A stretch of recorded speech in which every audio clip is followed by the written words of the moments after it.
perihal kegiatan Ra gitu ya. Jadi ada tugas dan ada pekerjaan yang kita kerjakan. Kalau berbicara tugas hidup, ya kita melakukan sesuai dengan katakanlah blueprint-nya masing-masing ya. Ada yang panggilannya ke alam, ada yang panggilannya ke kemanusiaan dan sebagainya. Dalam hal ini ya khususnya tim Ra, utamanya Kang Rocky untuk sekarang-sekarang ini sedang fokus bagaimana terjun di wilayah treatment alam lah begitu. Sewafatnya Kang Diki kan begitu. Jadi kita akhirnya tidak bisa mengandalkan kepada siapa-siapa kan, tidak bisa saling tunjuk, tidak bisa saling ya mengandalkan orang lain. Ya akhirnya ya kita sendiri yang akhirnya harus bergerak lah begitu. Tidak ada yang menyuruh, tidak ada yang meminta ataupun apalah begitulah, intinya mah inisiatif sendirilah, inisiatif bahwa kita ini harus ya kepedulian kita terhadap alam, akhirnya kita terpanggil lah untuk mencoba untuk bagaimana caranya memahami mentreatment alam lah. Nggak juga mengambil alih tugas orang, ya alhamdulillah kalau ada yang mau makan gitu. Dibayar juga enggak kan gitu. Nah, tapi kita ya akhirnya mau terjun untuk belajar begitu. Bagaimana memahami alam, bagaimana cara mentreatmentnya begitu. Dari kurang lebih sekitar 3 tahun berjalan ini, ya alhamdulillah lah banyak pengalaman yang kita dapatkan begitu. Bagaimana cara mentreatment alam. Ya tadi seperti yang disampaikan, kita akhirnya memahami bagaimana karakter patahan Lembang, akhirnya ya patahan lah, utamanya patahan, kita memahami karakter gunung berapi, kita memahami yang lain-lainnya lah begitu. Nah, itu tidak bisa didapatkan hanya dengan sehari sekali 2 kali kan gitu. Kita ya membutuhkan waktu ya kurang lebih sampai sekarang 3 tahun ya untuk memahami secara lebih mendalam lah begitu.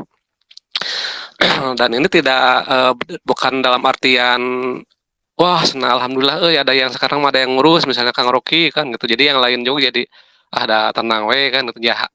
Nah, tidak seperti itu. Harapannya kesadaran ini lahir dari kita semua gitu. Jadi semua memiliki kesadaran yang sama untuk menjaga alam, untuk memelihara alam. Jadi harapannya ya kita semua lah bisa terjun begitu. Jadi kan kadang-kadang orang itu kalau udah tahu ada yang ngurus tuh jadi tenang we dagu saya ngurus iya orang kalem nah kan gitu biasanya mah. Kayak saya dulu ketika ada Kang Diki kan, kalem ada ya Kang Diki iya orang mah santai we gitu lah. Nah kan itu kebiasaan yang kurang baik lah gitu ya. Jadi harapannya walaupun misalnya tahu di sini ada Kang Rocky yang menerjunkan diri untuk mentreatment alam, ya harapannya yang lain pun ya utamanya saya gitu ya. Jadi memiliki keinginan untuk memahami bagaimana memelihara alam inilah begitu. Karena memelihara alam ini bukan tugas seorang dua orang tapi tugas kita semua begitu. Eh Oke, karena ini waktu sudah menjelang jam 8, saya buka dulu ya. Samprazan, Sampurasun, Assalamualaikum warahmatullahi wabarakatuh. Terima kasih kepada Akang Tete, Ibu Bapak sekalian yang sudah hadir di acara diskusi malam ini. Sesuai yang telah diagendakan, hari ini kita akan membahas tentang fitrah. Kembali ke fitrah. Mungkin terminologi ini erat kaitannya dengan ajaran agama Islam ya, begitu. Karena bahasanya dari bahasa Arab begitu. Nah, tapi nanti kita akan kupas secara mendalam apa sih makna yang termaktub dalam kata tersebut. Apakah kembali suci, kembali bersih, kembali ke nol seperti Pertamina atau apa sih kan gitu. Nah, maka untuk memahami secara mendalam apa makna fitrah, kali ini Kang Rocky akan membahasnya begitu. Jadi silahkan nanti kalau ada pertanyaan, silahkan ditanyakan kepada Kang Rocky. Harapannya aktif ya, agar optimal lah. Sayang diskusi malam ini kalau hanya menjadi pendengar. Begitu dari saya pembukanya. Untuk mempersingkat waktu, mangga saya langsung lempar ke Kang Rocky untuk mengisi acara diskusi malam ini. Mangga Kang Rocky di haturan. Mangga atur nuhun di Baledogena. Sami-sami. Sami-sami. Ya, selamat malam, sampurasun semuanya. Sebelum membahas fitrah, nggak tahu kenapa saya pengen ngomong ini. Cahaya itu udah jelas. Cuman karena ketakutan, justru kita memilih masuk kepada kegelapan. Bukan hanya sebagian, hampir seluruh manusia melakukan itu. Maka berani menjadi salah satu pilihan. Kita punya banyak sekali ketakutan. Bahkan takut kepada pengetahuan, takut kepada kebenaran. Takut yang kita yakini benar itu ternyata salah. Misalkan, takut pengetahuan saya salah, maka saya mempertahankan diri dengan berbagai macam dalil. Dan seterusnya, seterusnya. Ketakutan-ketakutan seperti ini diajarkan. Ketakutan-ketakutan seperti ini dipelihara. Itulah yang membuat kita terputus dari cahaya yang sebenarnya. Saya ingin nyampein itu, nggak tahu kenapa. Oke, lanjut ya. Kita bahas fitrah. Sebelum masuk ke bahasan fitrah,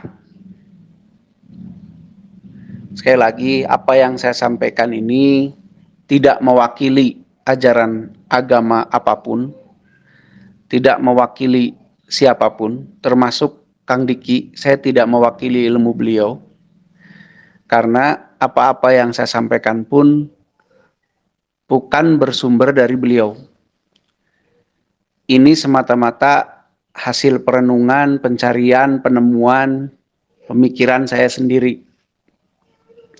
Untuk itu, ya tidak usah terlalu dianggap benar lah, gitu. Tapi jadikan saja sebagai bahan pemikiran, sebagai informasi tambahan atau bahan perenungan untuk kemudian diteliti ulang, dipikirkan ulang, dikaji ulang. Begitu. Fitrah orang ya, karena kita sudah terlalu sering mendengar gitu ya, terlalu sering mendengar kata fitrah dan terlalu sering diulang-ulang pemaknaannya seperti suci gitu. Akhirnya ya, padahal kalau ditanya suci juga yang kayak apa, suci sama bersih kan beda. Suci dari dosa, emang dosa tuh kayak apa? Dosa teh apa sih? Gitu kan? Oh, suci dari dosa kan seolah-olah dosa teh letak gitunya, lumpur. Tidak, bukan. Terus suci dari dosa itu kayak apa? Ya nantilah kita bahas. Tapi menurut saya, fitrah adalah kondisi awal di mana sesuatu itu dibuat. Setelan pabrik lah. Manusia itu setelan pabriknya adalah berpikir dan berlatih. Manusia setelan pabriknya adalah berpikir dan berlatih. Kita lihat bayi. Bayi bisa mikir gitu? Bisa. Jangankan bayi, sel saja punya kecerdasan. Nah, pada saat bayi berpikir, bagaimana dia supaya dia bertumbuh? Bagaimana supaya, walaupun bentuknya insting ya saat itu, kecenderungan. Bagaimana supaya dia berkembang dan seterusnya, maka dia berlatih, dia melatih. Melatih seluruh tubuhnya, melatih seluruh selnya dan seterusnya. Jadi salah satu fitrah, salah satu mode dasar manusia adalah berpikir, bukan menghafal. Bukan menghafal, tapi berpikir. Berpikir itu apa? Berpikir itu adalah proses di mana kita mengolah data, bukan menghafal. Karena berpikir, kemudian lahirlah perbedaan. Karena setiap orang punya kecenderungan berbeda dalam mengolah data. Maka perbedaan itu adalah fitrah juga. Adalah model dasar manusia ya berbeda. Tapi kemudian itu disamakan oleh apapun yang ada di planet ini hari ini. Baik itu sekolah, agama, atau apapun. Disamakan. Dan itu bertentangan dengan fitrah. Karena kalau manusia berpikir, dia pasti menghasilkan sesuatu yang berbeda di setiap kepala. Tapi kalau manusia menghafal, sama. Jadi, sekali lagi, fitrah adalah bentuk dasar. Nah, tahu nggak, di dalam proses kehidupan, dari mulai kecil sampai terus bertumbuh, kita mengalami berbagai macam hal. Kita mengalami berbagai macam kejadian. Nah, berbagai macam hal dan kejadian itu kemudian berefek kepada diri kita Yang tidak jarang kemudian kita melahirkan diri kita yang baru. Yang tidak sama dengan aslinya. Kalau bahasa penyair mah topeng-topeng. Misalkan kalau orang yang mengalami kesulitan untuk dia bisa bertahan dari kesulitan itu, kemudian menciptakan karakter apa gitu ya. Menjadi karakter yang keras, karakter yang kasar, karakter yang apa gitu. Apa-apa yang kita alami, apa-apa yang diajarkan pada kita, apa-apa yang dipaksakan kepada kita, tidak jarang itu membuat diri kita yang baru. Yang tidak jarang juga itu berbeda dari aslinya. Maka kemudian pada saat seiring usia, seiring perjalanan hidup, banyak sekali tercipta atau terbentuk kita-kita yang baru. Yang kita sebut karakter lah, apalah gitu ya. Kita-kita yang baru. Terus saja begitu. Terbentuk lagi. Dengan alasan apa? Alasannya macam-macam. Bisa untuk adaptasi lah, apalah. Tapi terbentuklah banyak sekali diri kita. Yang celakanya, itu akan menutup rapat, mengubur rapat siapa diri kita sebenarnya. Akhirnya kita hidup sudah tidak sesuai dengan fitrah kita sendiri lagi. Sudah tidak sesuai dengan setelan pabrik diri kita. Tapi sudah sesuai dengan bentukan orang tua, bentukan masyarakat, bentukan keyakinan, bentukan agama mungkin, bentukan konsep kenegaraan, konsep politik, konsep sosial, konsep apalah gitu. Sehingga apa? Hidup kita hanya mengikuti konsep-konsep itu. Jauh sekali dari aslinya kita. Nah, di situ ada ketersesatan kalau bahasa saya. Akhirnya kita hidup tidak berdasarkan diri kita sendiri yang asli. Akhirnya kita bersikap, berpikir, memandang sesuatu, menyikapi sesuatu tidak seperti atau tidak memakai apa yang kita punya sendiri. Tapi kita pakai tolok ukur yang itu bukan diri kita. Bahkan bukan bagian dari diri kita sama sekali. Akhirnya kita hidup hanya mengikuti konsep yang dari luar. Akhirnya kita tersesat dari diri kita sendiri. Tersesat yang terlalu jauh. Tersesat yang paling tersesat adalah merasa tidak tersesat. Ini sangat berbahaya. Akhirnya hidup kita ya hanya sekedar menjadi boneka. Boneka apa? Boneka pemikiran orang, boneka keyakinan orang, boneka kebenaran-kebenaran orang, dan seterusnya. Mestinya keyakinan, ajaran agama, prinsip hidup, dan yang lain-lain, itu membuat kita kembali kepada fitrah kita. Kembali kepada siapa sih kita sebenarnya. Diri ini tuh siapa? Kalau saya ngomong diri berarti itu gabungan ya. Antara tubuh dan jiwa. Utuh. Tubuh, lahir batin, dan seterusnya. Batin itu gabungan antara jiwa dan perasaan. Nah, bagaimana caranya supaya kita bisa hidup atau menjalani kehidupan itu tetap bersama fitrah kita, tetap bersama dengan diri kita yang asli. Ya kita harus menyingkirkan semua yang sudah kita bentuk itu. Kita harus mengenali siapa apa-apa yang sudah kita bentuk dan mana yang aslinya. Kasarnya bahasa penyair mah, topeng kita tuh mana aja, mana yang aslinya. Kita harus betul-betul bisa melihat itu. Kita harus betul-betul bisa melihat mana topeng kita, mana diri kita yang asli. Caranya bagaimana? Sebenarnya sangat mudah. Sangat amat sangat mudah sebenarnya. Bagaimana caranya? Oke, sekarang akan coba saya bimbing kita semua untuk mencoba melihat ke dalam diri kita dan melihat topeng-topeng kita, terus melihat siapa diri kita yang dari setelan pabriknya. Oke ya, Kita sekarang coba melakukan itu. Oke ya, akan saya bimbing. Karena teori mah buat apalah, teori mah bisa dikarang, yang penting mah praktek weh.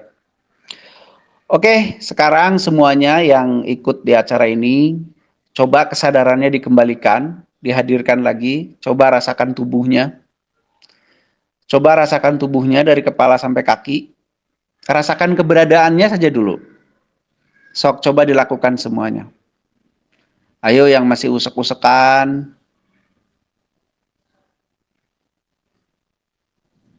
Oke, coba dirasakan dulu keberadaan tubuhnya. Terus, kalau sudah dirasakan tubuhnya,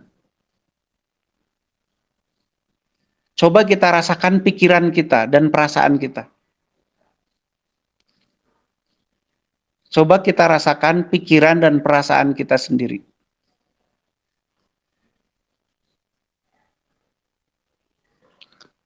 Oke, coba rasakan pikiran, perasaan, dan tubuh kita sendiri. Coba secara jujur kita merasakannya.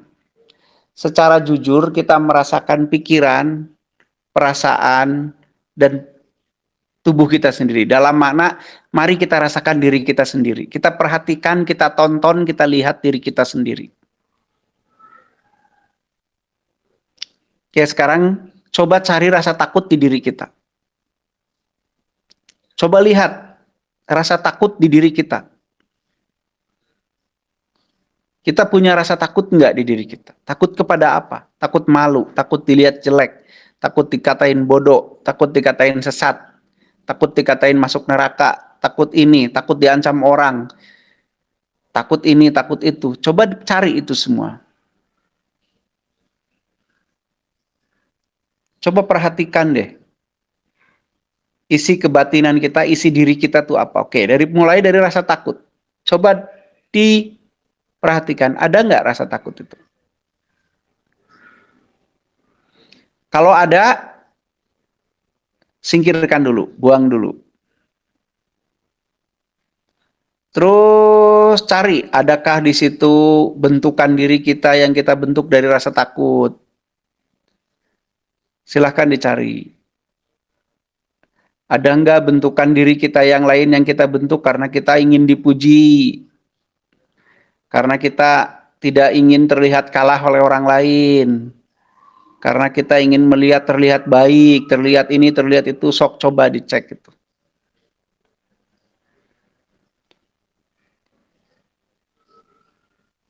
Coba dicek, diperhatikan, ada nggak bentukan-bentukan diri kita hasil dari situasi-situasi itu.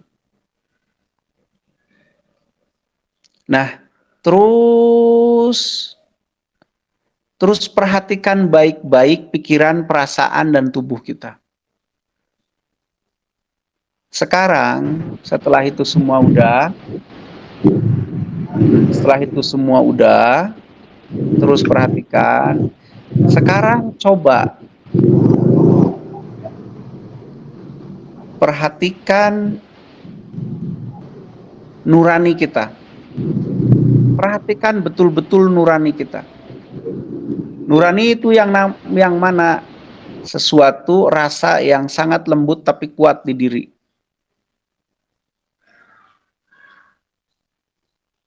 Coba perhatikan nurani kita. Bentukan diri kita asli kayak apa? Yang ada di tubuh ini. Nah, ini bentuk latihannya ya. Nanti ini harus sering dilatih di rumah. Tapi ini bentuk latihannya. Terus saja coba. Perhatikan, tonton tubuh kita. Mana yang asli, mana yang bikinan untuk menyikapi situasi. Untuk apa. Coba terus perhatikan. Apakah karakter diri kita yang asli ini sama dengan yang selama ini kita pakai? Coba perhatikan. Apakah tujuan hidup kita yang asli sama dengan yang sudah kita praktekkan? Silakan diperhatikan.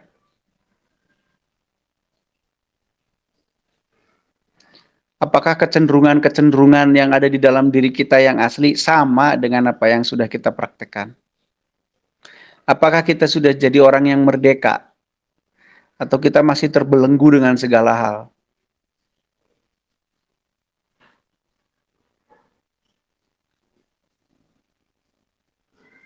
Terus perhatikan.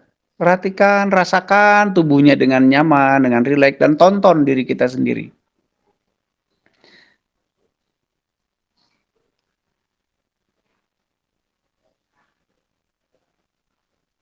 Nah, kalau yang masih bingung, coba rasakan kesan di diri kita pada saat kita masuk ke dalam. Coba rasakan di diri kita, adakah kedamaian? Adakah rasa lebih nyaman, lebih damai, lebih tenang? Coba deh, rasakan.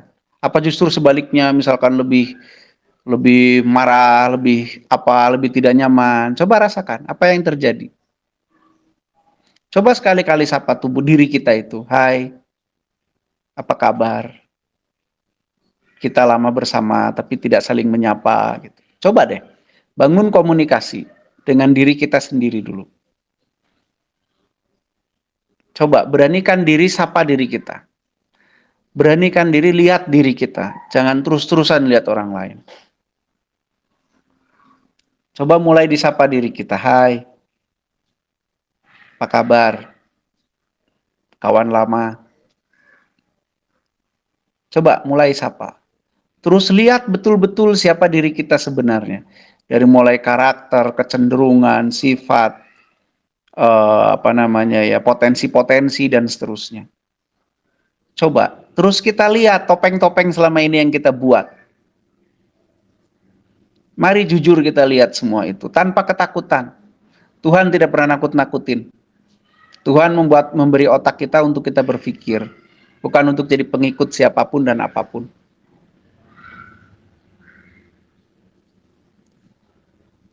Coba perhatikan dirinya terus menerus, perhatikan. Sampai kita punya kecenderungan atau punya kesimpulan sesuatu.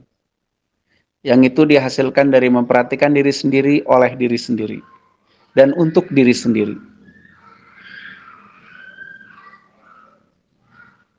Oke ya, sambil terus melakukan, saya melanjutkan bahasan ya. Jadi dengan cara ini yang nanti kita lakukan sesering mungkin.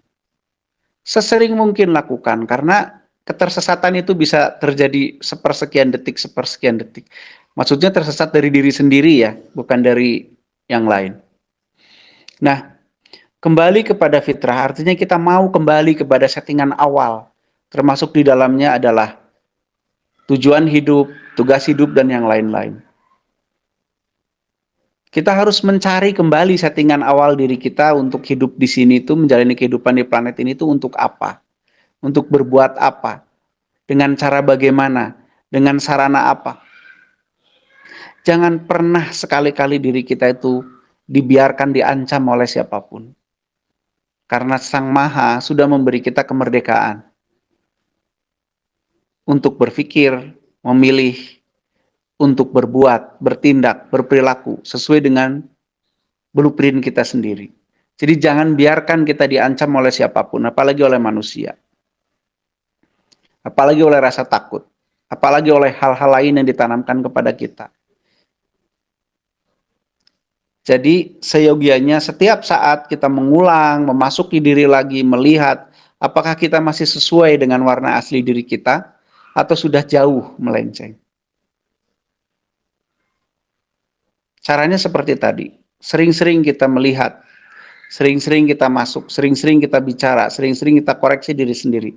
Terus menerus, semakin kita akrab dengan diri sendiri, semakin mudah kita mendeteksi masih sesuai nggak dengan diri sendiri. Atau kita sudah menjadi orang lain, atau kita sudah menjadi individu lain dan seterusnya. Dengan berbagai macam alasan. Saya kasih tahu ya, semakin kita punya rasa takut, secara otomatis semakin orang lain berani menjajah kita. Ini bukan masalah kita harus berangasan, bukan. Tapi kita harus menjadi diri sendiri. Karena kita punya fungsi sendiri di planet ini. Sarananya sendiri, potensi-potensi sarananya sendiri, tujuannya pun sendiri. Gitu. Makanya saya suka gemes kalau ngelihat orang tuh ketakutannya berlebihan gitu sama yang lain tuh. Karena kemerdekaan yang dipercayakan pada dirinya oleh Sang Maha betul-betul digadaikan. Nah, ini pengkhianatan juga gitu. Oke, jadi saya ulangi lagi sambil mungkin terus berusaha merasakan, melihat diri sendiri.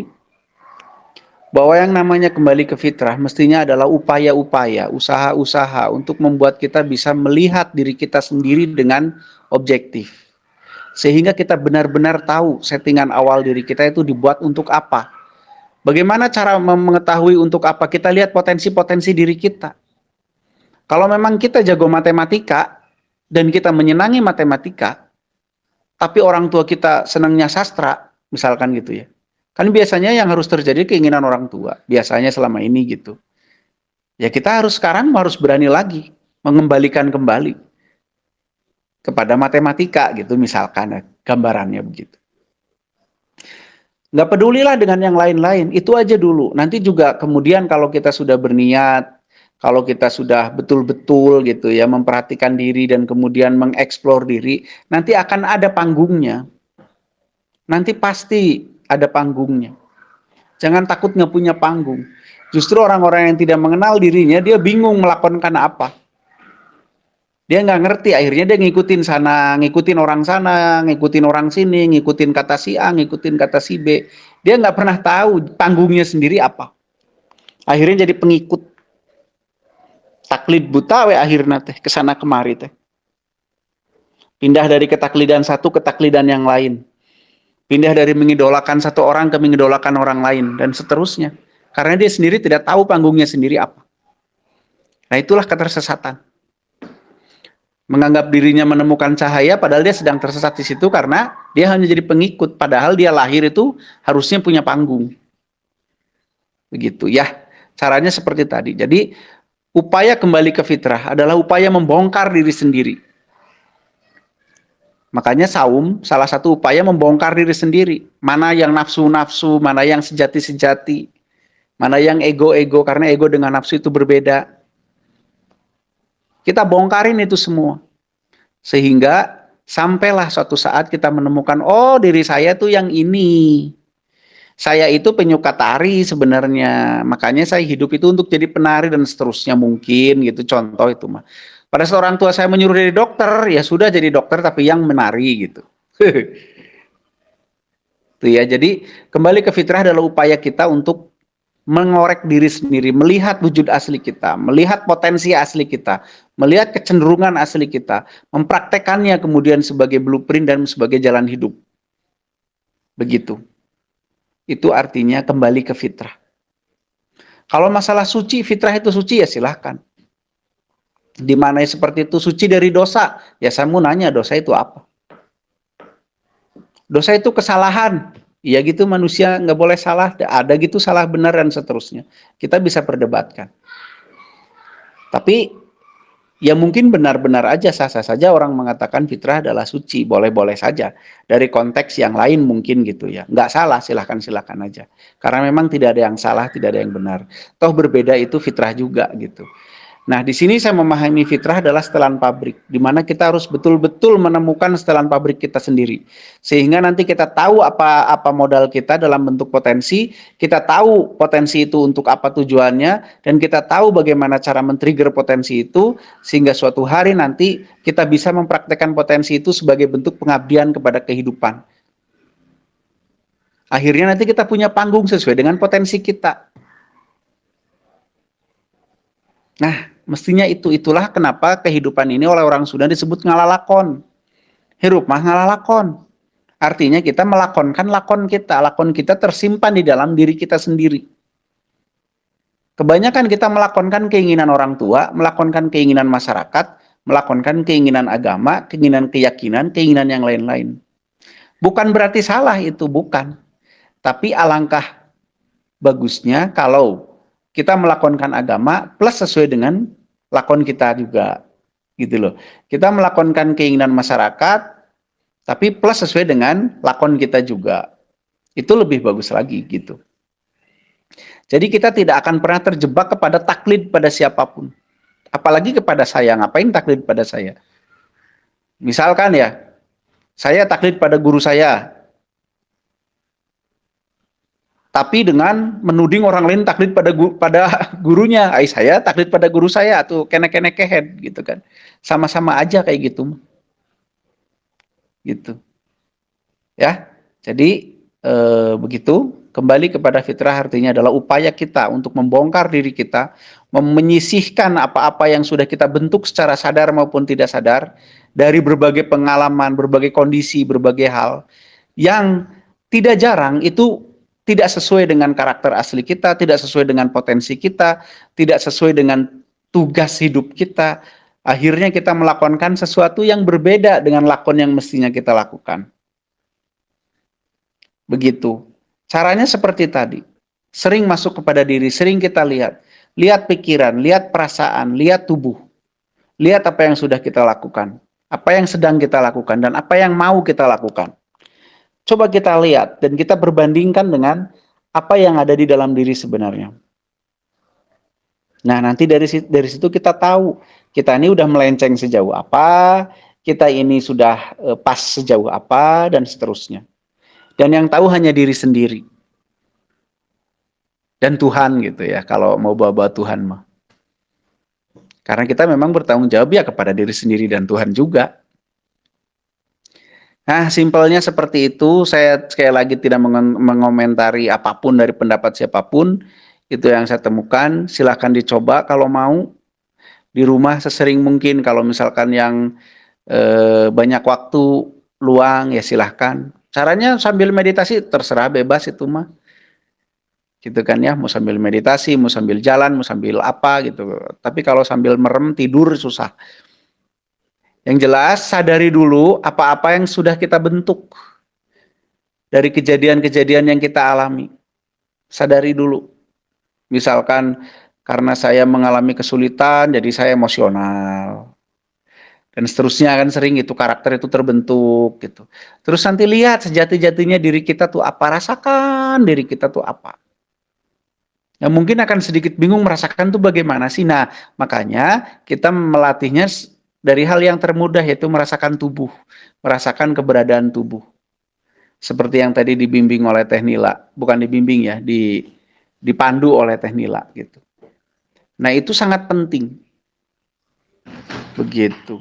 Ya mungkin itu aja Kang Jay dari saya sebagai pengantar diskusi. Ini mah bukan ilmu ya, cuman pengantar diskusi. Nah, setelah ini mari kita diskusikan. Silahkan. Ya, mangga barangkali ada yang mau berpendapat atau bertanya, silahkan. Sudah dibuka forumnya. Maaf kalau ini itu gandeng, saya lagi di pinggir jalan. Mangga. Ini Kang, cuma bagi pengalaman sama nggak tahu pertanyaan nggak tahu apa ini. Barusan kan yang dipandu sama Akang dituntun lah istilahnya ya. Saya tuh melihat gambaran kehidupan saya waktu dulu gitu sampai sekarang. Nah, ya, alur maksudnya terus, ya. Terus ada bagian-bagian yang emang jelas banget. Nah, si yang bagian jelas banget itu teh saya simpulkan teh mungkin itu tugas hidup ya. Itu berulang nggak? Kayak gitu terus kejadiannya ketemu. Nah, iya berulang. Oke. Nah, terus apakah itu teh yang dinamakan tugas hidup? Kemudian saya teh apakah dulu kan belum, maksudnya gini, dulu kan belum ngerti ya apa namanya tugas hidup atau apa, dulu kan belum paham apakah secara alam bawah sadar itu si tubuh sendiri atau si kesadaran sendiri itu menuntun kita untuk ke arah situ atau gimana, atau polos aja gitu si kesadaran teh gitu. Oke. Oke, siap. Makasih. Itu aja. Oke. Iya. Oke, saya tanggapi dulu ya. Mungkin untuk Kang Ilman cari posisi aja dulu. Begini. Pertama, apakah tugas hidup bisa dilihat dari alur kehidupan? Sangat bisa. Cirinya adalah kita akan sangat sering, bahkan hampir selalu ketemu dengan kondisi-kondisi yang kurang lebih sama memposisikan kita di titik itu gitu, di kondisi itu. Itu bisa menjadi salah satu ciri bahwa kita harus memerankan lakon di bab itu. Gitu. Nah, terus yang kedua, apakah tubuh kita sebenarnya, alam bawah sadar kita sebenarnya dengan tugas hidup kita? Yes. Kita bahkan alur hidup dan diri kita tuh selalu mengajak kita ke sana. Selalu mengajak kita ke sana. Cuman doktrin, ancaman, iming-iming, itu yang membuat kita, bahasa Sunda nama mengpar, melenceng. Misalkan, semua orang pasti lebih cenderung melakukan sesuatu yang menjadi passionnya. Itu pasti semua orang kan. Yang menjadi kecenderungan paling kuat di dalam dirinya. Tapi tidak semua kecenderungan yang paling kuat di dalam dirinya itu bisa diterima oleh lingkungannya kan. Atau bisa sama dengan lingkungannya. Misal seorang anak yang sukanya bernyanyi. Lahir di keluarga dokter misalkan. Semua keluarganya dokter. Atau pegawai negeri atau apalah gitu ya. Tiba-tiba ada satu anak yang sukanya menggambar lah, jangan menyanyi. Atau passionnya memang menggambar. Potensi paling menonjolnya menggambar. Itu belum tentu loh direstui. Kamu mau apa jadi penggambar? Mau apa ini bla bla bla bla bla bla. Akhirnya karena ancaman, karena rasa takut, karena iming-iming, karena apa macam-macam. Kemudian logikanya dibangun. Oleh apa? Oleh logika-logika orang lain. Kamu kalau jadi tukang gambar mau dapat uang dari mana? Mau ngasih makan keluargamu nanti dari mana? Dan bla bla bla bla. Nggak akan dapat pensiunan dan seterusnya. Akhirnya logikanya dibangun. Karena cara kerja berpikir kan begitu. Mengolah data. Oh iya ya, nanti kalau saya jadi tukang gambar, saya nggak punya pensiunan. Kok mau jadi terapisma? Nggak punya pensiunan. Gimana tuh ya? Akhirnya ya sudah deh. Nah gitu. Nah seperti itulah. Jadi sesungguhnya diri kita, alur hidup kita itu selalu membawa kita kembali kepada fitrah kita sebenarnya. Cuman ya itu tadi kendalanya itu. Makanya sekarang berani nggak kita untuk kembali ke diri kita? Berani nggak? Gitu. Kalau nggak berani ya terserah juga gitu itu mah. Gitu Kang Arif. Ya coba Kang Siap, siap, Ilman. siap. So Kang Ilman. Oke, sampurasun semua Kang Teteh ya. Mohon maaf tadi saya pakai laptop jadi sinyalnya agak gini. Kebetulan Ya saya. gimana? Nah, kalau sekarang udah jelas ya Kang ya suara saya. Jelas. Ya, baik. Begini Kang, ada yang saya mau tanyakan. Saya agak bingung. Karena dari tahun 2018 sampai tahun 2020. Jadi sebelum itu juga saya sering juga waktu itu masih sama Mbak ya, almarhum ya. Masih sering konsultasi gitu untuk move in, kemudian bersikap netral. Nah, berusaha bersikap netral, sering prakteknya disaranin ke kepala terus penyalurannya. Nah, akhirnya ada pada suatu titik ketika saya merasakan ada masalah. Ini mungkin bisa dibilang sharing juga, bisa sambil bertanya ya. Jadi di satu titik ketika saya menemukan sebuah masalah yang besar menurut orang-orang ya, yang menilai masalah yang saya hadapi itu besar gitu. Bisa mengguncang jiwa kita, bisa mengguncang apa saya. Tapi kenapa perasaan saya itu terasa nggak ada rasa takut, nggak ada rasa resah, nggak ada rasa gelisah, ya anteng wae gitu. Nah, yang saya pikirkan pada saat itu apa yang salah dengan diri saya gitu. Mulai muncul ada pertanyaan gitu. Setelah masalah itu berlalu, yang saya pikirkan apa yang salah dengan diri saya, kok saya menganggap masalah yang saya terima itu kayak biasa aja gitu ya. Terus kok anteng-anteng wae gitu. Pokoknya apapun permasalahan, ya kalau nggak salah ada beberapa permasalahan yang beruntun yang menghadang saya. Ya ada ujian hidup saya. Tapi saya santai aja, nggak ada rasa takut, nggak ada rasa apa. Dan itu saya bingung. Ketika itu saya udah putus kontak dengan Mbak, saya mau nanya tapi belum dapat jawaban gitu. Nah saya mikir apakah pada saat titik itu saya netral atau enggak gitu. ada penilaian di kepala saya seperti itu Kang. Padahal sebenarnya Ya, kan ya. kita jangan ada penilaian gitu. Pada saat kita netral Ya. kita nggak boleh menilai, nggak boleh menghakimi atau apapun. Biarkan aja semuanya terjadi apa adanya kan gitu ya. Ya, ya. Nah, dan pernah juga sekali sewaktu saya masih ya umur 14 tahun. Pada saat itu saya 15 tahun ya. 15 tahun pada saat saya SMP itu baru masuk ke HI setahun ya.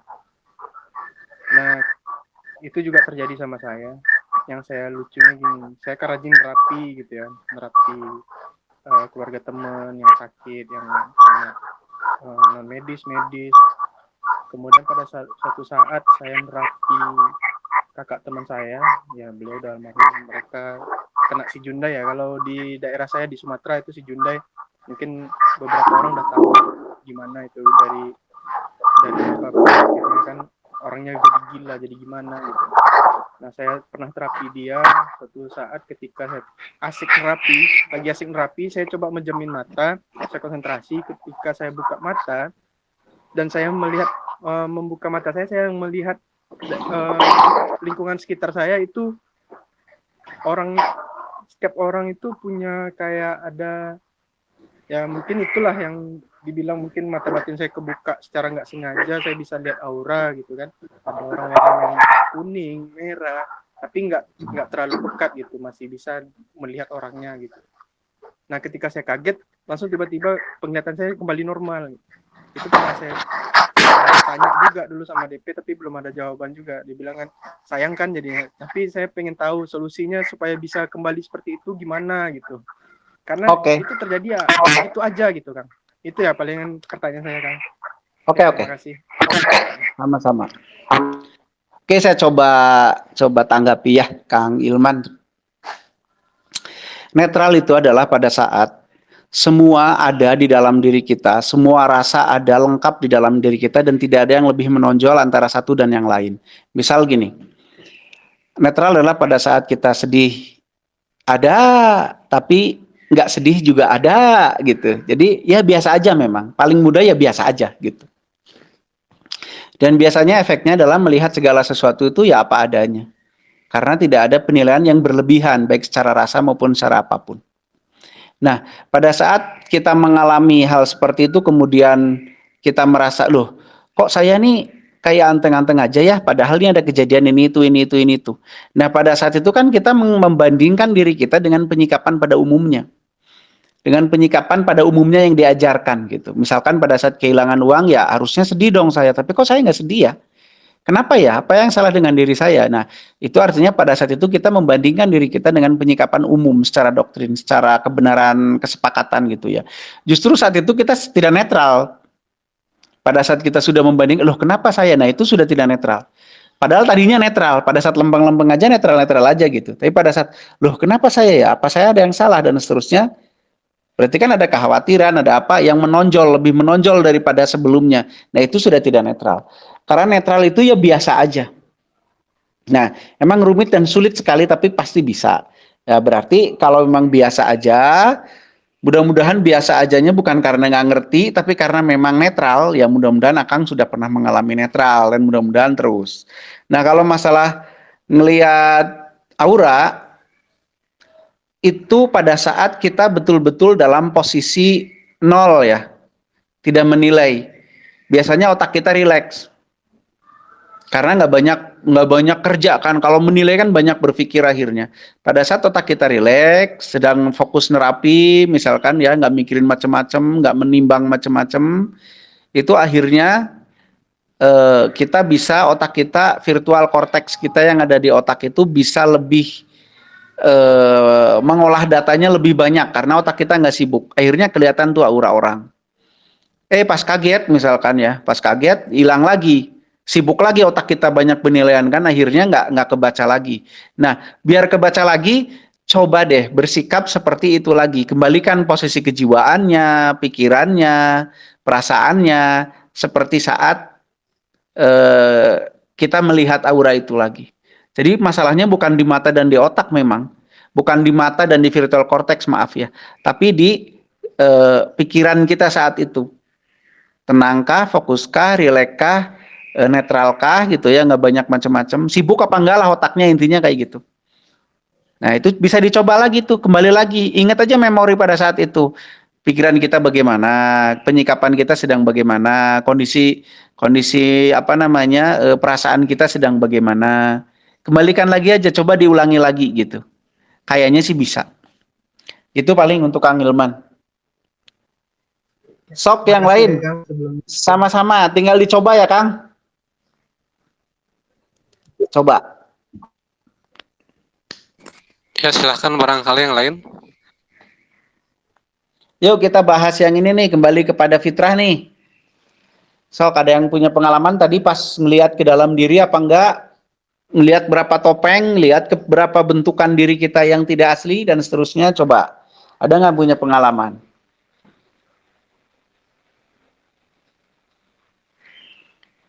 Silahkan, masih pada bingung. Bingung? Bingung atau pada tidur nih, jangan-jangan. Atau ditinggalkan HP-na.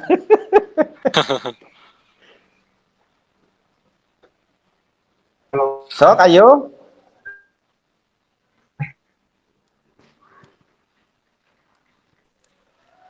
Ayo Kang dari saya we tuh. Iya, sok atuh. Make jeng make Ya, atuh. ya ini mah pengalaman saya Kang. Jadi Gimana? waktu ya beberapa tahun yang lalu lah, mungkin Ntar dulu, ketika saya boleh nanya remaja. dulu ke Sony nggak? Ya, Boleh nanya ke Sony nggak? ya mangga Tadi Kang. menemukan apa di dalam tubuh pada saat coba melihat apa namanya ya, ya melihat bentukan-bentukan itu di dalam diri, ada ketemu topeng-topengnya? Kalau saya sih ngerasa damai aja gitu Kang. Nggak nemu topeng-topeng yang udah dibuat selama ini? Topeng yang dibuat ketemu Kang, cuman Oh, ngerasa misalkan lebih sebenarnya damai, lebih Sony itu tenang nggak suka gitu. nyuci baju, tapi sekarang jadi terpaksa nyuci baju gitu. Ya, itu oke. Ya, Ya, sebenarnya sok ya lanjut lanjut. apa? Jadi nanti, Hah? Ya, ya ya lanjut lanjut. lanjut. Siap, siap.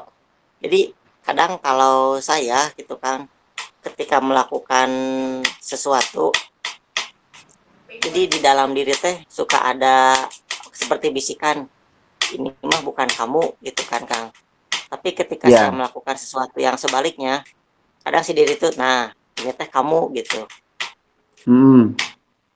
Ya paling itu ge apakah termasuk dari apa ya, intuisi diri atau memang itu pesan dari dalam alam bawah sadar kita bahwa kita teh bentuk fitrahnya teh ini gitu Kang. Oke. Nah, tugas Sony meneliti itu. Saran saya, pada saat terdengar kata ini kamu atau ini bukan kamu, langsung kejar itu dari mana dia datangnya. Masuk ke dalam diri langsung. Dari mana ini datangnya? Misalkan ya saya lagi main bola, main bola. Pektet diri saya langsung ngomong, ini bukan kamu dah, gitu kan. Langsung cek dari mana itu. Hening dulu diri kita. Apa maksudnya bukan saya? Apakah ini apa namanya? Saya melakukan ini itu karena apa? Cek langsung. Benar, dari mana datangnya suara itu, kemudian kenapa ada suara itu saat itu, dan seterusnya. Periksa semua apa yang terjadi dalam diri. Nanti Sonia akan tahu itu apa, dan itu gunanya untuk apa. Itu jangan diabaikan yang begitu-begitu teh. Ya, Ya Kang. iya, tapi nanti sering ngahuleng Kang, ya wayahna. Wayahna sering ngahuleng. Karena melihat ke diri mah harus sedikit ngahuleng. Kalau yang belum terbiasa mah, kalau yang udah terbiasa mah kayak Sony sambil naik sambil ini pasti aja bisa kan. Motor Kang. Naik motor. Ya tuh gitu Son, jangan diabaikan hal-hal seperti itu. Tapi saya tidak akan menjawab karena itu tugas dirimu sendiri mencari siapa dirimu sendiri. Saya sama sekali tidak punya tanggung jawab untuk mengantarkan kamu kepada dirimu. Saya hanya memberi tahu teknisnya. Setelah itu silahkan cari sendiri. Oke? Oke, siap Kang, siap hatur nuhun Kang. Oke, sok, mangga. Saat menyelami ke dalam diri, saya menemukan ketakutan saya dipandang bodoh sama orang sekitar. Ya, terus? Takut juga tidak bermanfaat untuk sekitar. Udah itu aja. Oh gitu. Iya. Kira-kira kenapa lahir rasa takut seperti itu, Kang? Kenapa ada rasa seperti itu? Nggak tahu. Nggak tahu ya? Cari tahu dulu atuh berarti. Kalau kalau bodoh disepelekan, tidak bermanfaat disepelekan gitu. Berarti sebenarnya intinya Kang Febri itu takut disepelekan kan ya? Bukan takut bodoh dan takut tidak bermanfaatnya ya? Tapi takut disepelekannya itu kan? Takut tidak dihargai gitu ya. Lah iya, tidak dihargai kan disepelekan kan ya? Tidak dianggap. Nah, saya mau nanya deh ke Kang Febri, boleh? Saya nanya boleh? Ya boleh. Emang apa bagusnya dihargai orang? Nggak tahu. Nah, itu yang harus dicari tahu. Karena semua harus kita pahami. Kalau Kang Febri punya rasa takut tidak dihargai, Kang Febri juga harus tahu alasannya kenapa kok dihargai itu menjadi baik. Kata siapa dihargai orang itu baik? Emang orang setahu apa tentang diri kita? Emang orang urusannya apa dengan diri kita? Kan nggak ada. Masing-masing kita tuh menjalankan tugas hidup kita masing-masing. Nggak ada yang berfungsi sebagai hakim kan di dalam kehidupan kita kecuali Tuhan katanya. Jadi ya udah nggak usah pusingin tuh pikiran orang, nggak usah pusingin kita dihargai atau tidak dihargai. Yang penting supaya Kang Febri bisa bermanfaat, bukan untuk siapapun, bermanfaat untuk diri sendiri saja dulu. Berarti Kang Febri harus mengenali potensi diri Kang Febri dulu. Kenali potensi saya apa nih? Gitu caranya biar mengenali potensi, yaitu sering-sering lihat tubuhnya, rasakan tubuhnya. Potensinya apa, kecenderungan apa, nanti apa yang bisa dikembangkan, apa yang bisa dibangun dari diri Kang Febri. Bukan untuk siapa-siapa, bukan untuk mendapatkan apa-apa, tapi untuk menjalankan fungsi Kang Febri lahir di planet ini. Itu yang paling penting, dak. Nggak penting dihargai atau tidak dihargai mah. Ya, Iya Kang. iya, karena nggak penting jadi nggak usah takut dan nggak usah dicari-cari. Gitu. Oke? Siap Kang. Terima kasih. Iya, oke. Fokus saja mencari potensi kita, ya. Gitu. Sok, ayo silahkan. Yang lain yang mau berbagi. Mangga silahkan. Mumpung ada waktu, 15 menit lagi, Kang. Boleh, mau sampai subuh juga. Kang, Ya. aku mau nanya. Oh, mau nanya, pek itu asal tong nganjuk itu buka duit. Aduh, tapi jangan diketawain ya. Nggak ada yang mau ngetawain, siapa juga mau ngetawain. Tuh yang sirikin diri serangan pan. Iya, bener-bener. Kumaha. Enggak mau nanyain kan tugas kita teh yang tugas apa peran gitu lah. Ya. Beda-beda. Nah, Ari Giama kan apa sih senangnya teh masak gitu ya Kang ya, maksudnya teh karena kena kuliner lah gitu. Ya, heeh. Nah, itu mungkin ya Kang ya? Jadi apa sih? Jadi Peran apa? di dunia teh kayak gitu. Iya. Emang maunya apa? Mungkin aja ada Ya. yang perannya nangan cucunguk, mungkin aja ada. Iya. Iya, jadi peran kita itu sangat ditentukan oleh potensi yang ada diri kita, potensi dominan ya. Karena manusia secara fitrah itu punya segala potensi di dalam dirinya. Jadi secara fitrah di tubuh kita itu ada segala potensi yang mungkin ada di planet ini. Cuman kan dari segala potensi itu ada potensi dominan.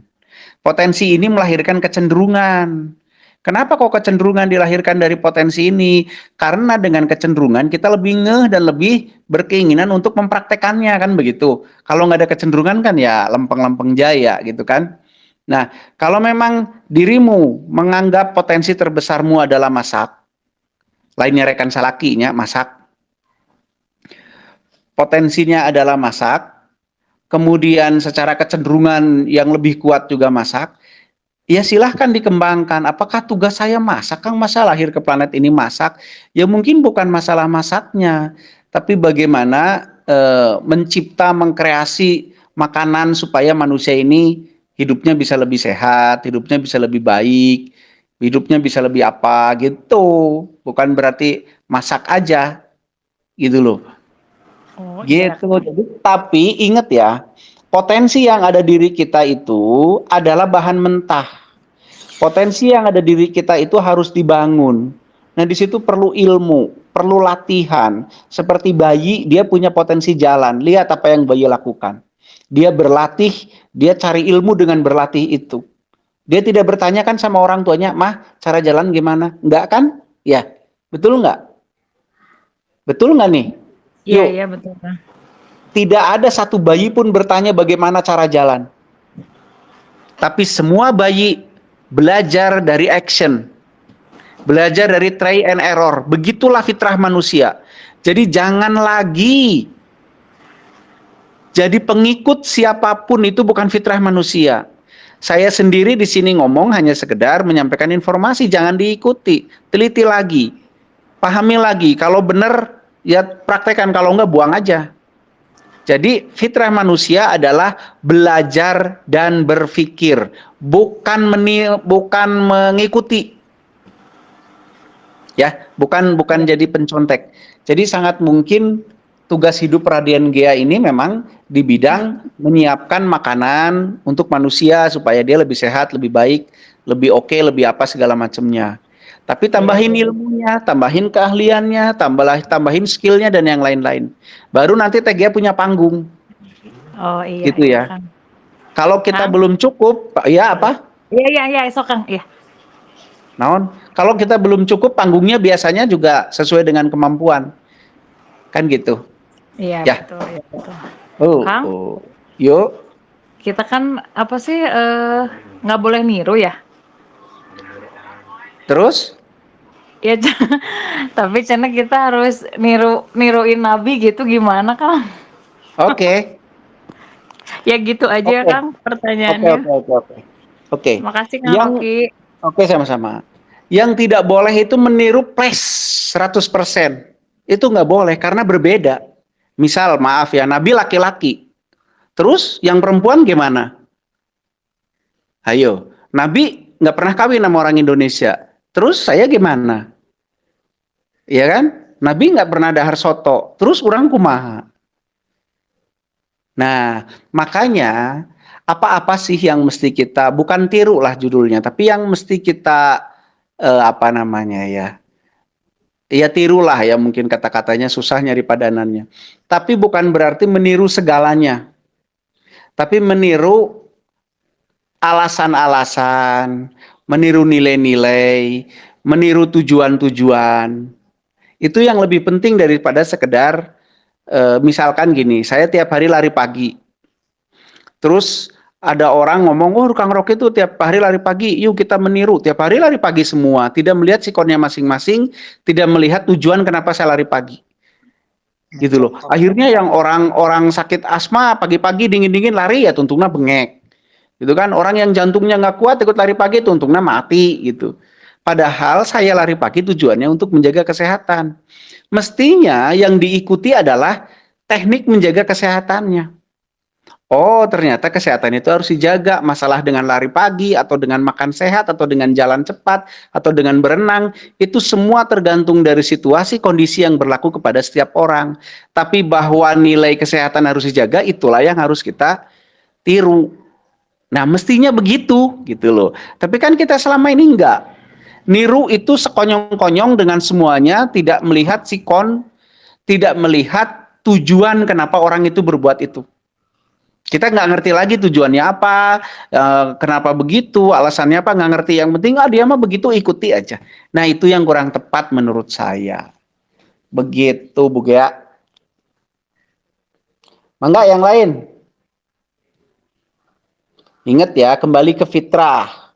Kita harus lihat fitrah diri kita, jangan mengikuti fitrah orang lain.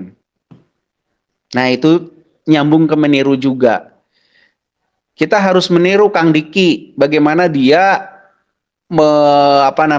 bisa memahami dirinya, kemudian dia mempraktekannya. Bukan mengikuti yang dia lakukan secara praktek, tapi mengikuti bahwa setiap orang itu harus menemui dirinya, menjadi dirinya, kemudian mempraktekannya. Begitu, bukan berarti Kang Diki pakai jam di kiri, saya pakai jam di kiri. Kang Diki senang nyanyi Inggris, saya ikutan nyanyi Inggris, misalkan gitu. Bukan berarti begitu. Gitu. Yo, yang lain. Kang izin tanya Kang. Mangga. Ini yang saya rasakan kan Mangga. ketika menyadari diri ya, Mm-mm. ketika kita berbuat keburukan, itu kerasanya itu nggak enak ke tubuh, terus ada energi yang dari dalam itu keluar, kan. Tapi Iya. sebaliknya nih, ketika melakukan kebaikan, itu kayak ada energi dari luar masuk ke dalam terus nyaman gitu kan. Itu gimana ya? Oke, boleh nggak saya nanya apa yang Akang maksud sebagai keburukan dan kebaikan? Contohnya gini Kang, keburukannya itu ketika kita Gimana? contoh berbohong lah. Bohong Ketika ya. berbohong Bohong itu kayak nggak buruk lah enak ya. gitu. Ya, Kalau bohong nggak enaken. mm. Terus kayak ada energi dari dalam diri kita itu keluar gitu, Mm-mm. perasaan saya tuh. Tapi Terus kalau yang baik kebalikannya, misalkan gimana? Yang baik? ketika kita membantu orang lah, Oh, bersedekah itu kayak misalkan gitu ya. ya bisa juga gitu, Mm-mm. Oke. gitu Kang. Terus? Ke badan tuh enak, nyaman, terus kayak ada energi kebalikannya dari luar masuk ke dalam diri gitu. Iya. Kayak sah gitu. Kenapa? Jadi pertanyaannya apa, Kang? Kayak sah gitu. Ya, apakah seperti itu, Kang? Oke, oh gitu Apa? pertanyaannya. Iya. Oke. Oke, saya coba tanggapi ya, Kang. Siapa tadi lupa lagi. Jadi di semesta ini, jangan semesta lah ya, kalau semesta kejauhan. Di planet kita ini, berlaku sebuah hukum, di mana hukum ini adalah sebab akibat. Dan apapun yang kita lakukan, tentu itu mengeluarkan vibrasi. Vibrasi ini berasal dari yang namanya niat atau keinginan dasar di balik perbuatan kita. Itu sebenarnya yang akan men-trigger energi lain yang kemudian akan ngefek ke badan kita. Jadi ada sebuah settingan energi di ya oke lah di planet kita aja dulu ya ngomongnya ya. Di planet kita yang apabila kita melakukan sesuatu dengan niat yang netral gitu ya. Niatnya netral, kalau menurut bahasa agama malillahi ta'ala gitu, menurut bahasa Islam mah, nggak tuh kalau bahasa agama yang lain saya nggak kurang paham. Terus kemudian yang kita lakukan itu bermanfaat gitu ya.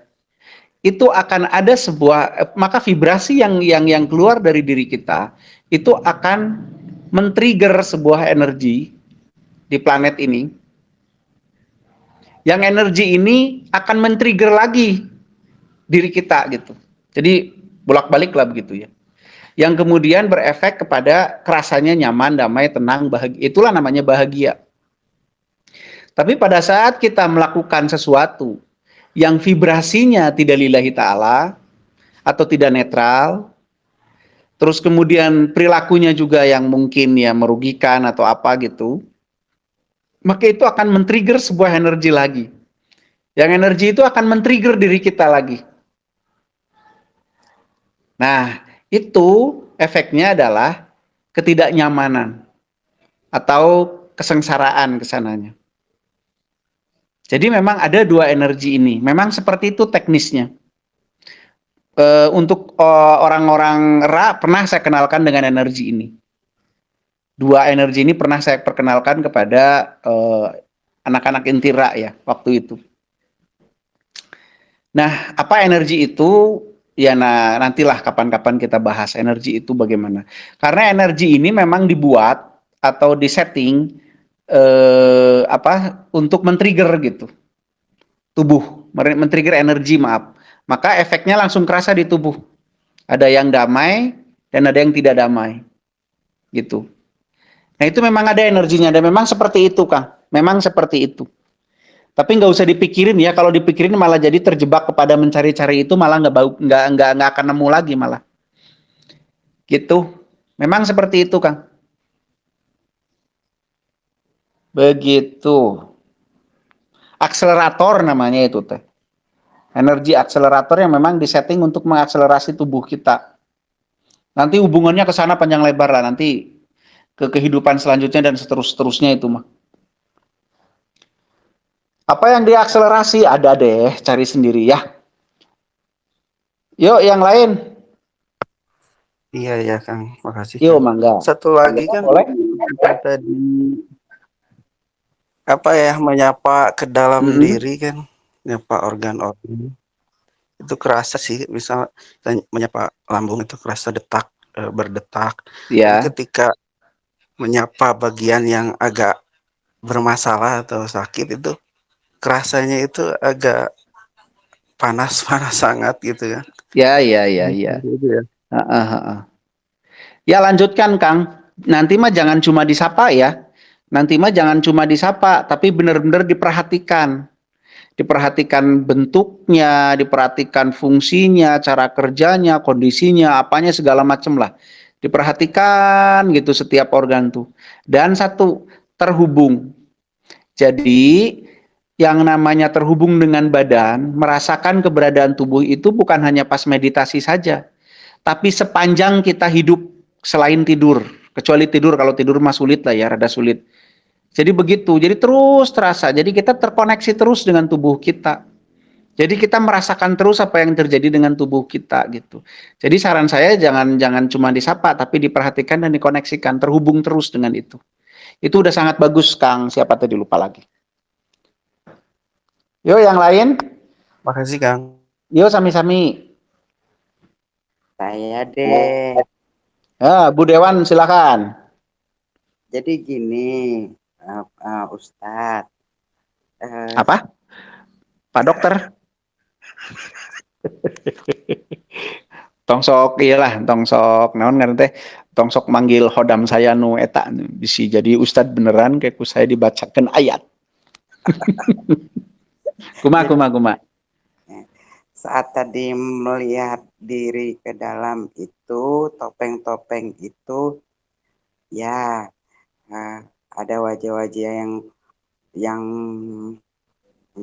muram, yang kaku gitu tuh, yang ini. Terus saya melihat diri saya di usia kecil, maksudnya itu sekitar belum SMP deh, di sekitaran SD itu saya lihat gitu loh ini bisa gitu kan. Terus merasakan hati nurani itu ya tenang, damai gitu. Nah, terus Terasa potensinya enggak? Terasa potensi dan kecenderungannya enggak? Kalau dari kecil itu saya beberapa kali mengalami, sampai sekarang saya ingat. Misalnya saya mimpi bisa ngepang rambut gitu kan. Iya. Itu paginya saya praktekkan apa yang di mimpi itu, ya terjadi nyata. Gitu. Oh iya, bagus satu. Dan saat saya bekerja di salon, saya nggak bisa didikte gitu loh. Misalnya saya pengen sanggul ini nggak bisa. Kalau pasrah itu pasrah, saya kerjakan, udah mengalir gitu aja, pas. Dan hasilnya gitu. Bagus. Terus bahagia tetehnya? Ya pasiennya dong yang bahagia, bukan saya. Ya, saya juga enggak, bingung. teteh melakukan itu lahir rasa bahagia kan? Iya. Oh iya, terus? Iya, asik juga ya gitu loh. Jadi saya nggak bisa misalnya saya pengen begini, nggak bisa. Jadi pasrah sesuai dengan kondisi rambutnya, sesuai dengan kepribadiannya, jadi gitu loh. Iya. Yang saya lagi mempelajari menyingkap tirai-tirai topeng-topeng itu tadi itu cukup dengan purifikasi diri gitu kan. Ustaz. Bahasanya jangan ketinggian, saya mah nggak paham kalau kayak gitu-gitu teh. Ya sering saja dilakukan, terus dicek nuraninya, terus dicek dirinya. Kan kita sudah banyak membuat topeng-topeng tuh, karena sudah banyak melewati kejadian ya kan. Secara tidak sadar kita membuat topeng-topeng yang kadang-kadang nggak cocok dengan potensi dan warna asli diri kita sendiri. Sesering mungkin saja temui diri kita, terus lihat si sosok-sosok itu. Kalau itu menurut saya, saran saya, kalau lihat sosok kita yang muram, misalkan kan teteh lihat yang muram, Netralkan, lepaskan, ikhlaskan dia pergi. Kamu bukan bagian dari saya. Saya ikhlaskan kamu netral lagi. Karena itu kan bentukan energi itu. Itu semua Oh, energi. iya, Itu iya. energi yang kita bentuk secara emosional kan saat kita menemui sesuatu kan. Iya. Ya enggak? Nah itu kita netralkan lagi. Saya ikhlaskan kamu menyatu dengan kesemestaan. Kamu bukan saya. Kamu hanya dibutuhkan oleh saya saat itu gitu. Misalkan gitu ya. Hmm. Sok netralkan itu semua sehingga tersisa diri kita saja. Nanti kita hidup sesuai dengan diri kita. Gitu. Itu diri kita sendiri yang melakukan. Misalnya Ya begini, iya masa tetangga. enggak, maksudnya begini Kang, kita pergi ke suatu tempat, misalnya nih kita Mm-mm. oh ini berpotensi untuk oh, membersihkan diri kita, topeng-topeng kita Ora perlu, ora perlu, ora perlu. atau kita ke laut gitu kan bermandi air asin gitu. Jangan nanti hitam. Saya udah manis loh Kang, saya udah manis. Hitam Kelihatannya soalnya. sih bau-baunya rada busuk. Kang Rocky percaya nggak? Saya pernah mengalami seperti yang Kang Doni nyatakan itu. Perut Sehari kempes itu. ya Oh, alhamdulillah ada yang sama berarti. enggak. Seharian saya nggak bisa pup kan. Terus saya Oh bingung. gitu. Apa sih nggak bisa pup?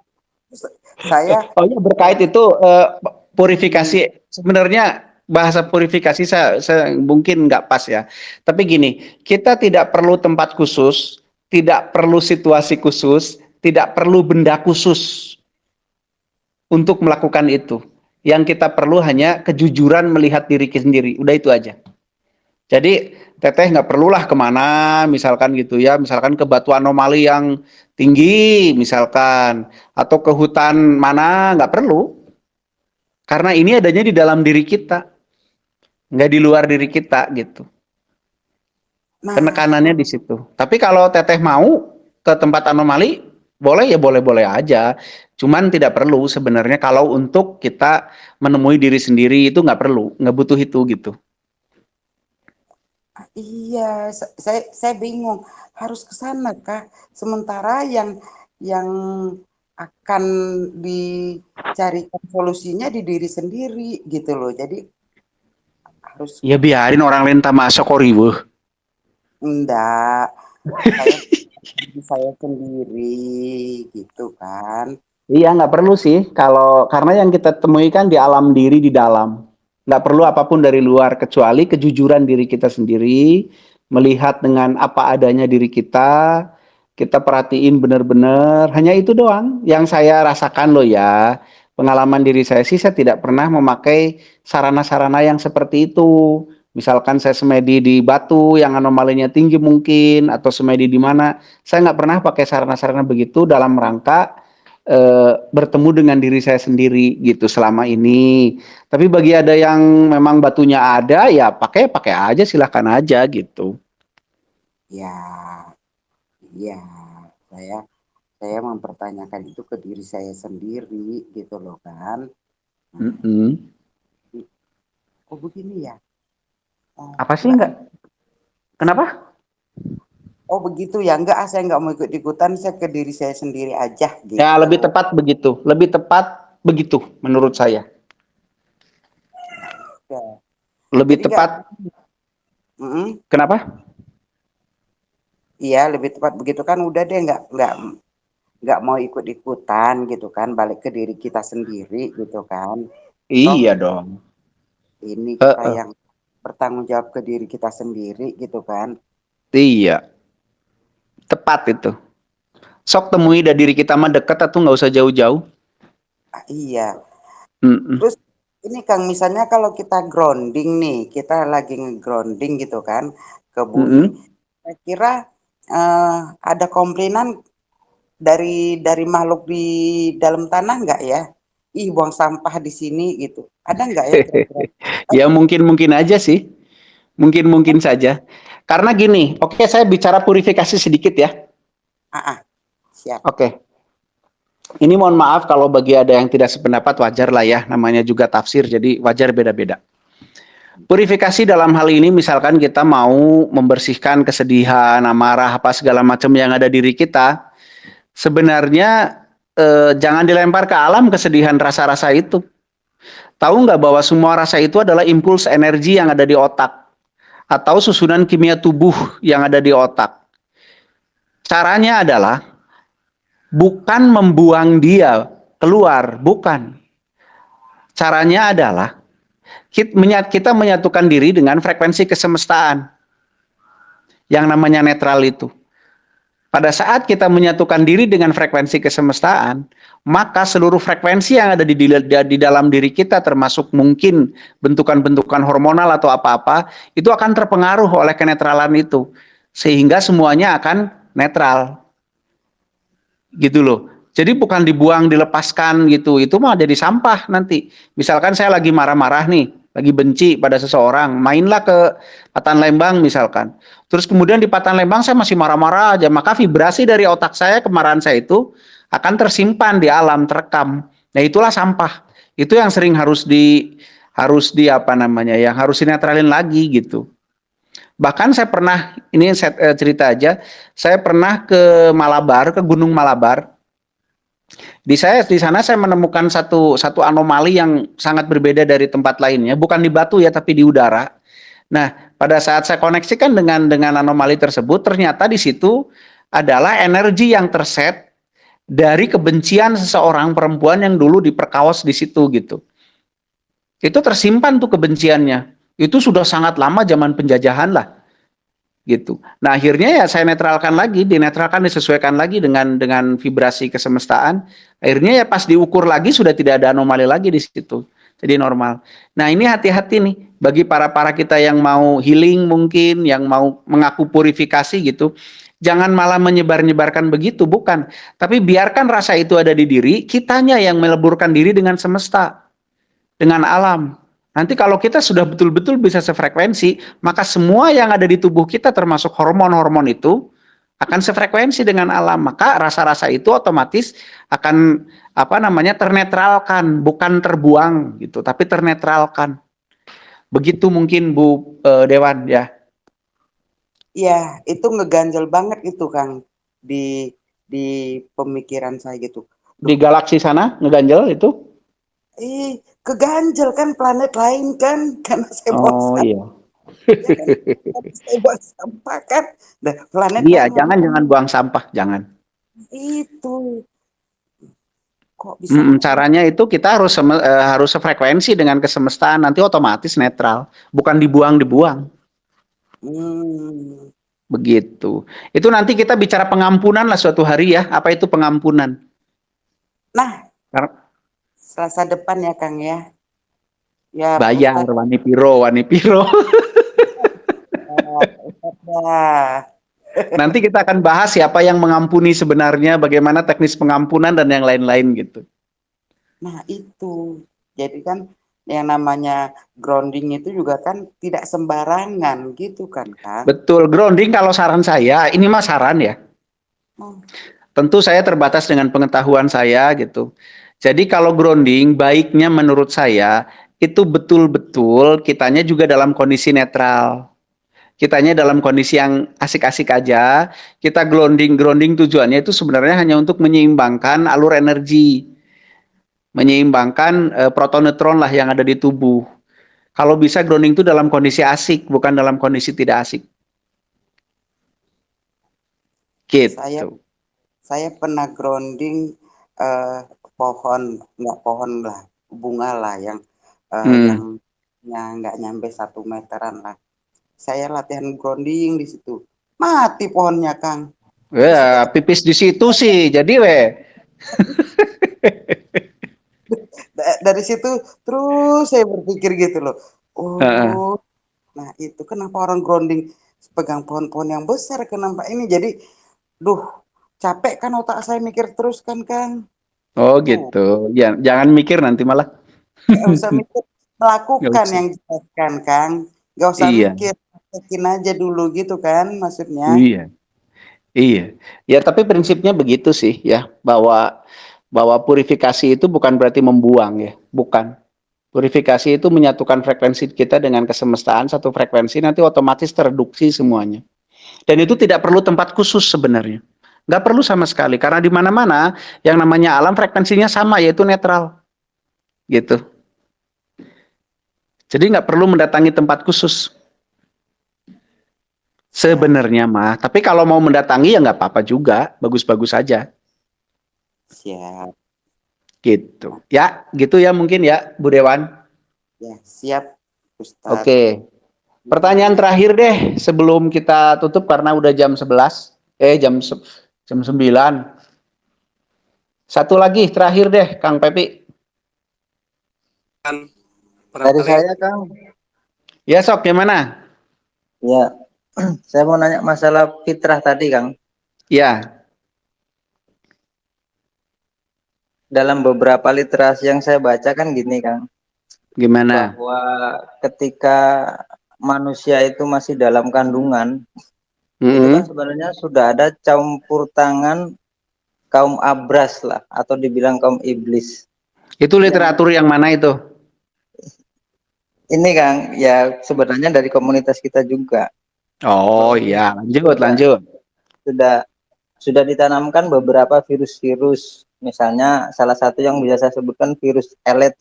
Saya juga lupa sudah karena sudah terlalu lama nggak baca lagi kan. Iya, terus? Nah, dan beberapa virus-virus yang lain. Terus kemudian nanaminnya gimana caranya katanya? Nanaminnya gimana caranya? Iya, ya itulah kan karena literasinya sudah terlalu lama kan. Ini karena terlintas saja. Oh iya, gimana? Kemudian akselerasi sel kita juga dibatasi kan melalui klat namanya kan. Iya, terus? Apakah itu juga bahagian dari fitrah kita gitu kan? Oke, pertanyaannya itu ya. Iya kan. Oke. Ya kalau sesuatu yang berasal dari luar itu bukan fitrah ya. Kalau masalah dikasih virus apa segala macam, jujur dari awal saya mengatakan bahwa saya tidak mewakili siapapun termasuk Kang Diki. Saya tidak merasa berhak atau sedang mewakili keilmuan beliau. Jadi saya tidak, jujur saya belum menyaksikan bahwa iblis ikut campur dalam pada fase-fase kehamilan. Saya belum menyaksikan, bukan berarti itu tidak ada, tapi saya sendiri yang belum menyaksikan gitu. Jadi saya tidak bisa berkomentar di situ karena saya belum menyaksikannya. Nah, tapi yang jelas yang namanya fitrah adalah sesuatu yang disetting secara alamiah di dalam diri. Jadi bukan dari luar diri. Kalau dari luar diri kan seperti ajaran, yang mungkin tadi virus atau apa itu kan dari luar diri. Ya itu bukan bagian dari fitrah. Itu kan bagian dari upaya seseorang justru untuk menyelewengkan kita dari fitrah kita gitu. Gitu paling. Ya ada lagi, satu lagi aja. Kalau enggak udahan deh. Ya Kang, itu aja Kang. Oh itu aja ya. Itu tolong dibaca lagi atuh. Biar puguh informasinya. Ya betul Kang. Iya, sip. Saya Kang, boleh Kang? Iya boleh, satu aja terakhir. Oh ya, saya balik lagi nih Kang. Jadi dari pembahasan malam ini yang saya dengar kan gitu. Dan semua itu tersinkronisasi dari semua yang cerita itu jadi terbuka pikiran saya Kang. Dan ternyata benar gitu apa yang selama ini saya dapatkan. Misalnya contohnya seperti grounding gitu ya. Kita grounding jangan membuang, tapi kita menetralkan bersatu dengan alam. Kalau kita membuang, malah nanti frekuensinya itu mempengaruhi orang lain di sekitar kita ya atau di belahan dunia lain bisa jadi. Ya, terus? Halo? Halo? Hilang, Pep? Halo? Dengar ya, Kang? Ya. Oke. Saya ulang lagi ya Kang ya, mohon maaf ini tadi. Jadi dari pembahasan tadi saya jadi akhirnya bisa terfikirkan, terus saya berpikir gini Kang, akhirnya semuanya connect gitu ya, apa yang disampaikan seperti contohnya grounding, kemudian kita melihat topeng-topeng diri kita. Nah, saya bingung nih masalah fitrah saya itu gimana. Nih, saya coba cari pencerahan dari Akang gitu. Ini tadi saya melihat ke dalam diri saya, kemudian ya saya kan banyak pengalaman di hidupan saya Pak Kang. saya merantau kemana-mana, ke Papua, ke mana-mana gitu ya, dari ujung ke ujung lah istilahnya gitu. Dan profesi yang saya jalani juga berbeda-beda sesuai lingkungan saya, tempat saya tinggal.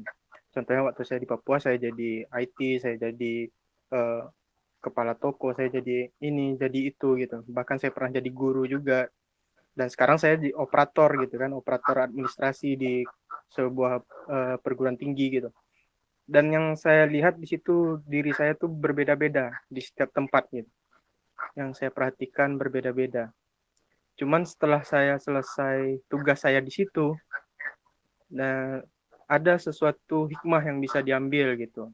Mungkin diri saya memang jadi seperti ini di situ untuk memberikan ini gitu, untuk bisa membuat orang itu menjadi lebih baik lagi mungkin gitu. Ada yang bisa mungkin apa, jadi akhirnya saya mikir apakah itu fitrah saya atau enggak gitu. Itu yang bikin saya bingung tuh Kang. Oke. Kira itu fitrah saya atau enggak gitu. Nah satu lagi Kang, ini di luar fitrah tadi, kita bicara masalah grounding yang tadi, yang saya terkonekkan dengan pemikiran saya begini. Berarti benar ya kalau kita nggak boleh membuang frekuensi kita gitu ya, emosional kita grounding, kita nggak boleh dalam keadaan emosi atau gimana, karena apa, itu bisa mempengaruhi lingkungan sekitar ternyata ya Kang ya, karena karena saya lihat yang gitu kan, kenapa banyak terjadi kejahatan-kejahatan, bisa jadi karena banyak orang yang membuang frekuensi-frekuensi yang nggak baik keluar ke alam, sehingga manusia di bumi ini tertrigger untuk melakukan hal yang sama gitu.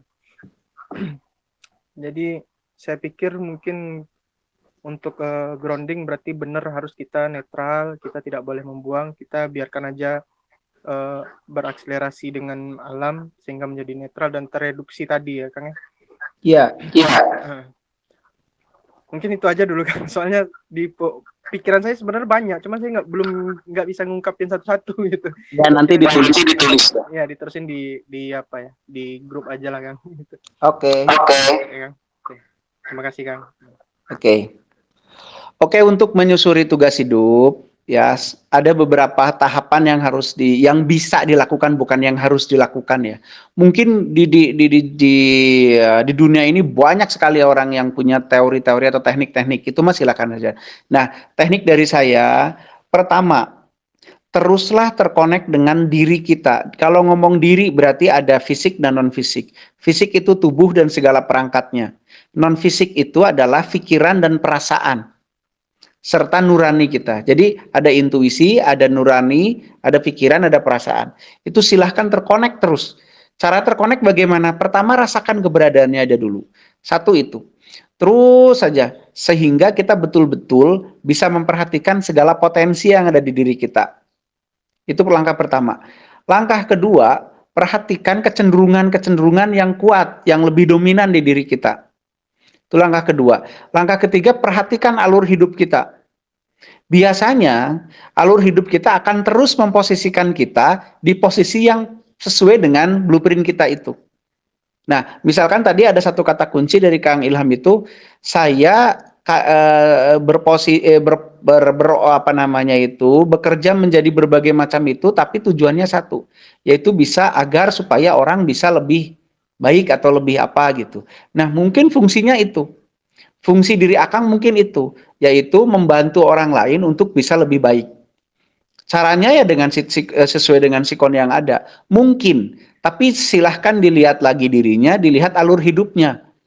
Apa selama ini dari kecil sampai sekarang itu betul-betul Akang dipaksa dalam tanda petik ya oleh kehidupan untuk terus saja berada di posisi seperti itu.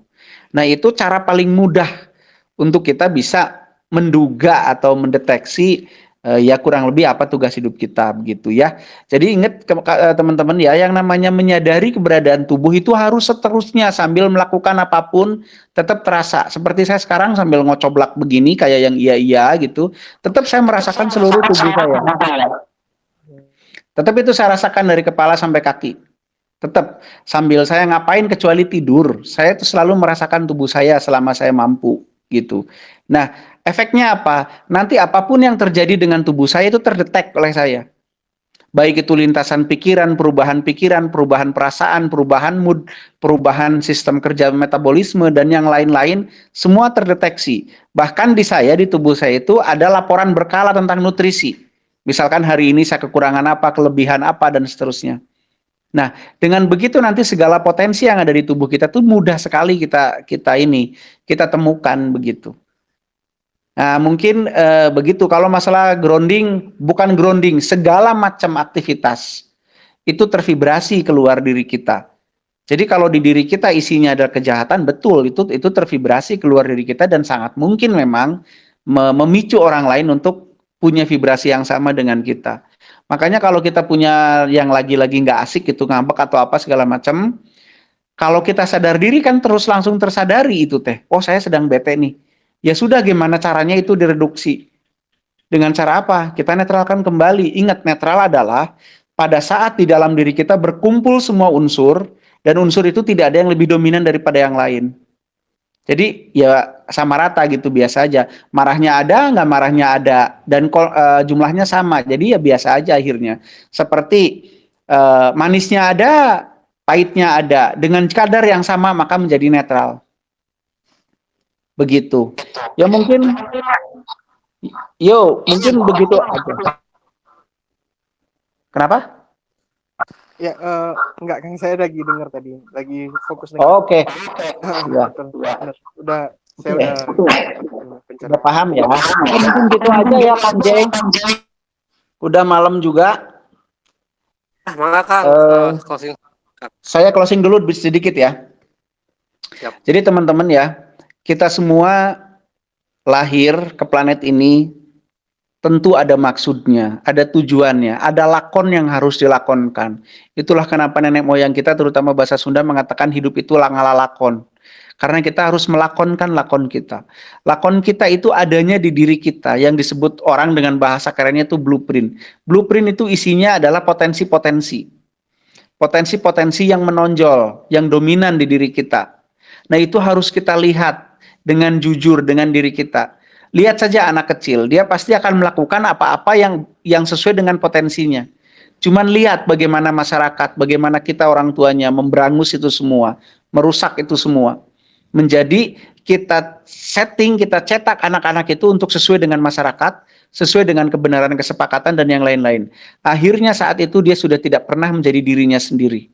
Akhirnya dia tidak pernah tahu lakonnya yang harus dia lakonkan apa. Akhirnya dia tidak pernah tahu panggung yang harus dia naiki untuk berlakon itu apa. Nah, inilah kesalahan, kalau disebut kesalahan kita semua.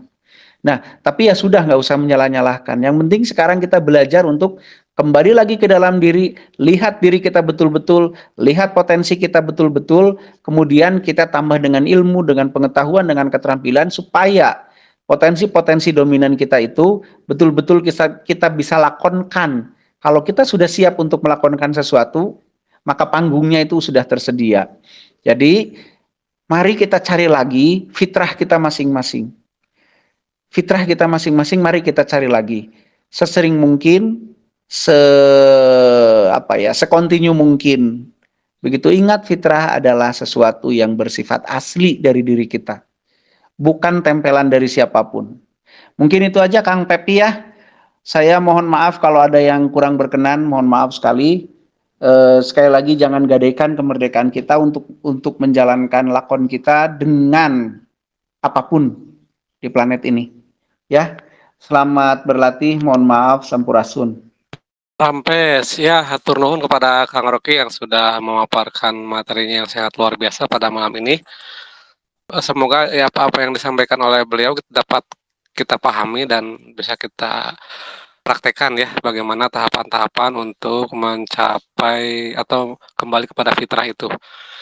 Kalau boleh saya nambah sedikit ya, pandangan saya ini malah kan gitu ya. Tadi kan Kang Oki membahas bahwa fitrah itu kan settingan sesuai settingan pabrik lah kan, katakanlah begitu ya, kembali kepada settingan awalnya, default factory settingnya begitu.